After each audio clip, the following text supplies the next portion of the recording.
5 বছরের দীর্ঘ অপেক্ষার পর অবশেষে ছেলের সন্ধান পেয়েছে পরিবার। নিখোঁজের 5 বছর পর রাজস্থানে জীবিত উদ্ধার মুকালমোয়ার দ্বিজেন ডেকা।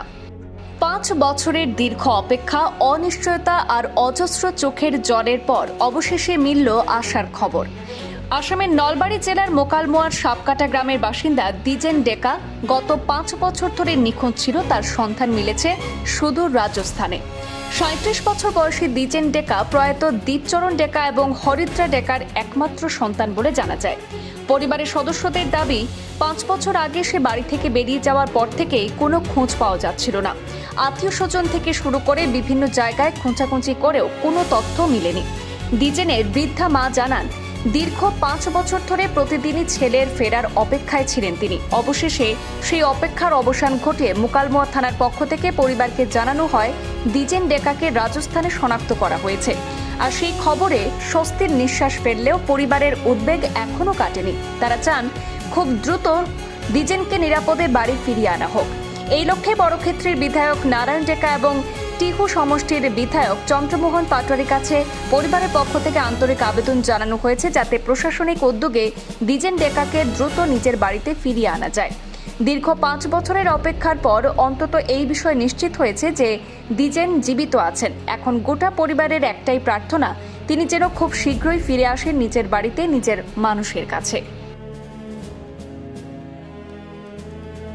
লাগছি বাবা, মানে ল'ৰাৰ এই সন্ধান কেনেকৈ পালে আপুনি?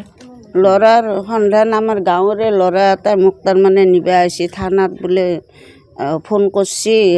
সেই হেৰি কৰি থানাই মাতা বুলি কৈ মোক গাড়ীত তুলি লৈ গ'ল ঘৰৰ পৰা। ল'ৰাটো ঘৰৰ পৰাই ল'ৰাটো এই 21 চনৰ হেৰি 2 ছেপ্টেম্বৰৰ দিনা লাগিছিল।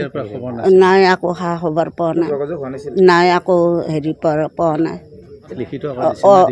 দিছোঁ, লিখিত আকাৰে থানাত দিছোঁ, আৰু হেৰি পেপাৰতো দিছোঁ, আৰু এই হেৰি নিউজতো দিছোঁ, আৰু বিচাৰিও খেদাইছিলোঁ। কিন্তু এতিয়া থানাক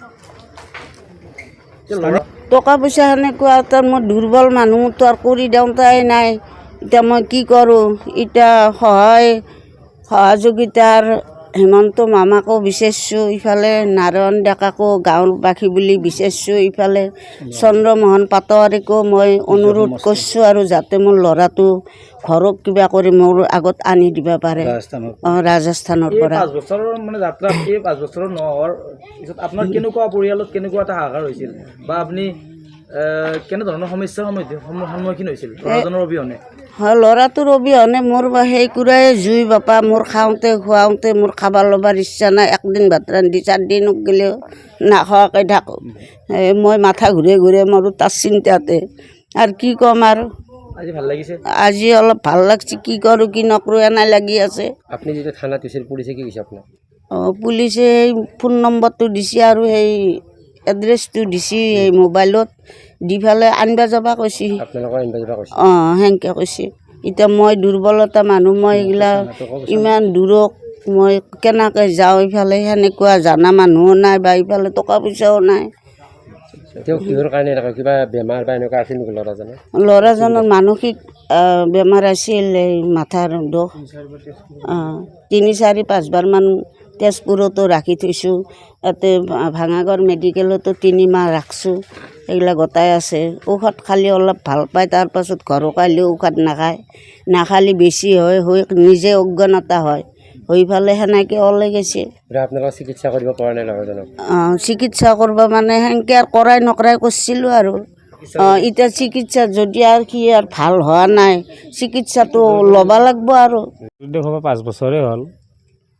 তাৰ মাজত আমি ইফাল সিফাল খবৰ লৈ আছোঁ, চাই আছোঁ। গুৱাহাটীতো বিচাৰিলোঁ, ক'ৰবাতো বিচাৰিলোঁ, কোনোদিনো ক'তো আমি সন্ধানেই নাপাওঁ।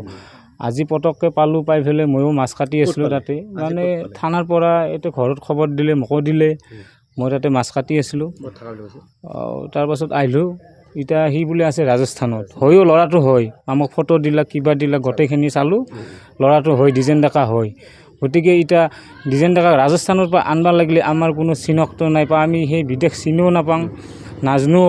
বা আমাৰ এই গাঁৱৰ, এতিয়া আমাৰ গাঁৱৰে আগতে আমি নাৰায়ণ ডেকাৰ ঘৰৰ ওচৰৰে মানুহ আছোঁ, এতিয়াও আছোঁ।